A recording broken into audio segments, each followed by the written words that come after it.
Timeline, 5000 ans d'histoire, Richard Fremder. Bonjour à tous. Nous sommes en février 1770 dans les rues sombres de Boston, une ville coloniale encore modeste, quelques milliers d'âmes tassées entre la mer et les collines et pourtant déjà un volcan. Les tensions grondent depuis des mois, taxes imposées par Londres, soldats britanniques omniprésents, rumeurs de complot dans les tavernes. Tout le monde sent qu'il suffirait d'une étincelle. Cette étincelle, elle se produit ce soir-là. Au détour d'une ruelle près de King Street, une sentinelle britannique est provoquée par des badauds. Les insultes volent, la foule grossit, les tensions montent, on lance des boules de neige, puis des pierres.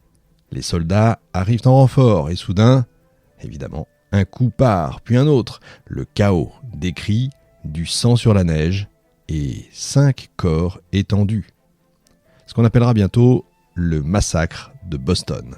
Et dans les jours qui suivent, alors que la ville bouillonne de colère, un homme s'avance pour défendre les soldats britanniques. Un avocat inconnu du grand public, austère, trapu, un brin soupe au lait, travailleur forcené et terriblement exigeant avec lui-même, John Adams.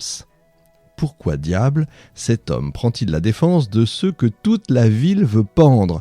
Comment cet avocat puritain, obsédé par l'honnêteté, se retrouve-t-il au cœur du premier drame sanglant de la Révolution américaine ? Et surtout, comment ce geste à contre-courant de la foule va-t-il en fait changer sa vie et peut-être celle d'un pays tout entier ?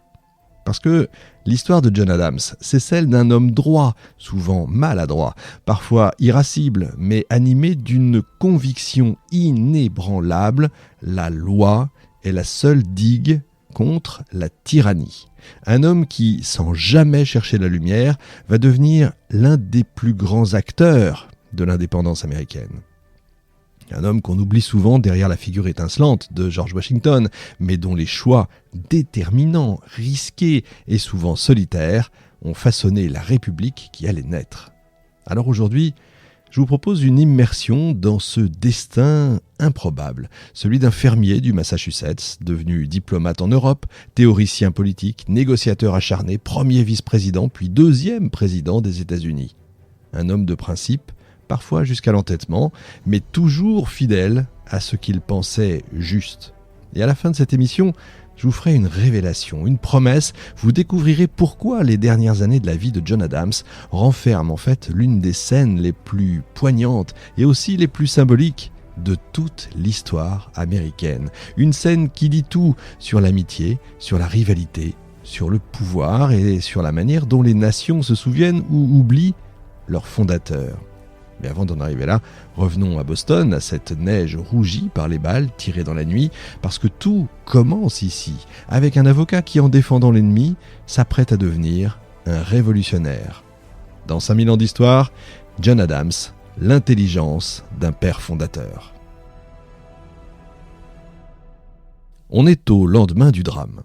Boston bruisse de rumeurs. On l'imagine, dans les tavernes, au marché, à l'église, tout le monde a un avis, souvent d'ailleurs définitif. Les soldats ont tiré sans raison, le roi veut nous réduire au silence, on a voulu faire peur aux patriotes. Les corps à peine enterrés, les coupables sont déjà désignés, les soldats britanniques doivent être jugés et condamnés.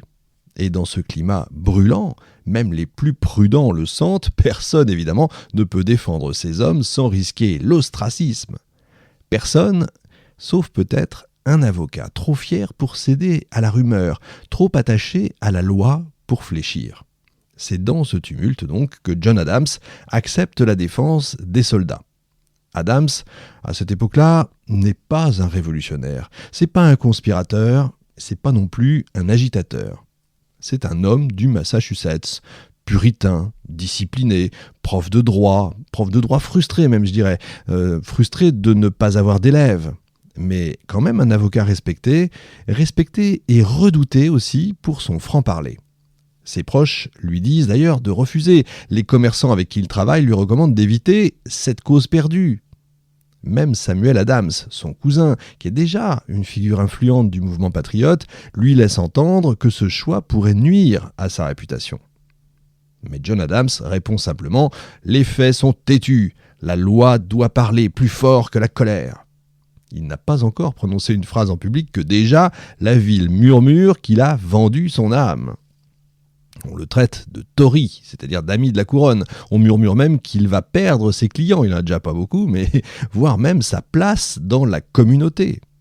Et pourtant, quand il arrive au tribunal, Adams ne se démonte pas. Il sait qu'il joue gros en plus. Il sait qu'un procès équitable dans ce Boston sous tension serait déjà en soi un acte politique majeur. Alors il mène son enquête à la manière qui sera toujours la sienne, méthodique, inflexible, obsédé par les détails. Il interroge les témoins des deux côtés, compare les versions, cherche la cohérence, le vrai derrière le bruit. Il découvre rapidement ce que la foule refuse d'entendre. La situation n'était pas aussi claire que ce qu'on imaginait. Les soldats étaient encerclés, insultés, frappés, la panique, la confusion, le froid et une foule bien moins pacifique que ne le prétendent les pamphlets patriotes. Adams décide alors de construire sa défense sur un principe simple. Le droit à la légitime défense n'est pas réservé aux patriotes. C'est gonflé. Et le jour du procès, il joue sa carrière sur une idée folle, demander aux jurés de faire abstraction de leur colère, de leurs préjugés, de leur peur, et de se concentrer uniquement sur les faits. Et il leur parle, sans emphase, sans effet dramatique.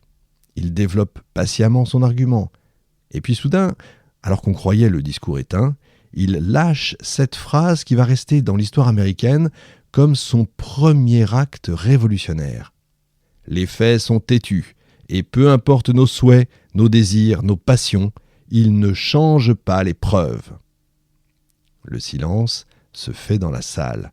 Cette phrase est un véritable défi lancé à la foule, mais aussi une promesse. Si l'Amérique doit exister un jour comme nation, elle devra naître de la loi, pas du tumulte. Le verdict tombe. Contre toute attente, contre toute pression populaire, les soldats sont acquittés pour homicide volontaire. 2 seulement sont condamnés pour homicide involontaire, c'est la peine la plus légère possible. Alors Boston gronde, mais Boston accepte. Parce qu'Adams, contre toute logique, contre ses propres intérêts même, a fait ce qu'aucun autre n'aurait fait, il a mis la justice au-dessus de la révolution naissante. Et ce geste-là va changer véritablement son destin. Dans les semaines qui suivent, Adams découvre qu'il n'est plus le même homme.